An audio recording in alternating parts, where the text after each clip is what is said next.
What's going on, everybody? Welcome back to the channel.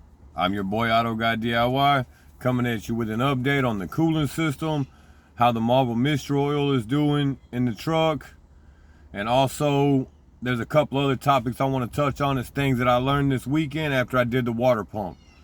So first things first, we'll jump into the Marble Mystery Oil. So the truck has been running better. The MDS system, man, I'm still not too keen on it. That's just me. So when I'm in town, I drive with it in fifth, and when I'm on the freeway, I drive with it in regular old drive. So the MDS will kick on and I can get a little better gas mileage, you know, doing 70 down the freeway. So yesterday it was 102 degrees outside. I did drive the truck. I have been checking the water every morning before I leave. I haven't had to add any. It still looks good. It's not getting dirty again.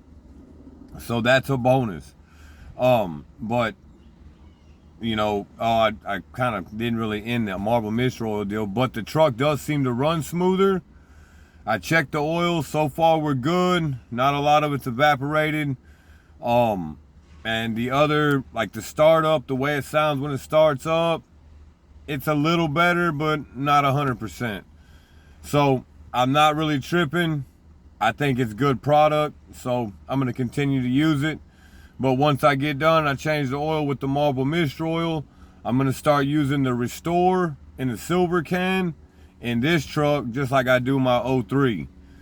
So that's being said, so now we're going to jump into the temperature and the cooling system. So the water pump was a major issue besides somebody putting that stop leak in there. I guarantee that's what that stuff is that's coming out of there.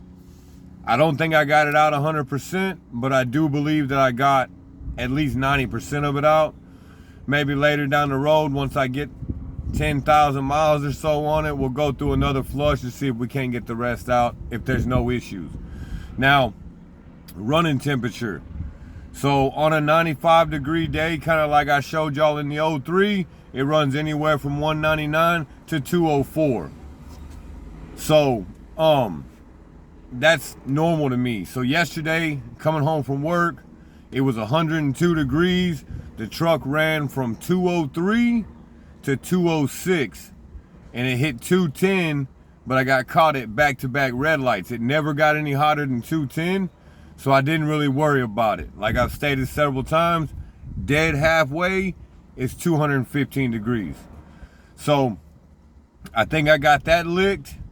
And along with that, so I've checked several videos. I was very curious on what temperature your backup E-fan comes on and shuts off. So when I first started the truck up after the water pump, I let it run. It trapped an air pocket in there, and it got all the way up to 226. So I just left it because the truck wasn't acting like it was overheating too bad. And it ran, and it cooled down. And then it came up, and when it came up and hit 222 degrees, that backup fan come on. And it ran until it got to 212 degrees, and it shut off. So with that, that's your temperatures on your 4th generation Ram when your backup fan comes on and shuts off. But along with that, it also lets me know that I don't have a communication problem with the condensing fan part of it with my AC. I obviously have an AC issue, maybe a blockage, or the compressor's just not pumping like it's supposed to, even though it comes on. So that got me one step closer to that. It helped me learn a little more new things about this truck. Y'all have to understand this thing is 2 years old. I'm not a mechanic. I just fix things. I read instructions and I learn. I'm always willing to learn. That's how I fix my trucks, and that's how I keep them on the road. So the last thing before I let y'all go is yesterday, I came out here, I had a bunch of codes on the truck. I think it was like 7 codes on the truck. So I erased them all. I drove it to work today, right? And this is what it came up with. I just ran it. Oh, hold up. We're hitting buttons. Give me 1 second, guys. So I'm going to show you. I just ran a health report. on the truck. This scanner has a health report deal. It just runs a scan, lets you know everything's good, and I'm in the green. Everything's green. So with that being said, and me seeing that, maybe that transmission temperature sensor intermittent and was running high could have been a big possibility with the radiator and the water pump not circulating correctly.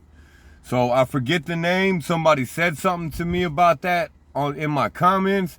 I forget your name, big dog, but I appreciate the tip because it helped me along. So with all that, man, this is my update. I wanted to get with y'all, let y'all know so far so good. I got another little trick up my sleeve for the 4th gen, and we got to do the instrument cluster on the 3rd gen. So, and before I let y'all go, it's going to be another 6-day work week for me. I'll be working Saturday. So we'll try to fit everything in on Sunday. I hope it goes well. Y'all have a great afternoon, evening. Keep living the dream, doing your thing. Like and subscribe. Always drop your boy a comment. I'm rolling out.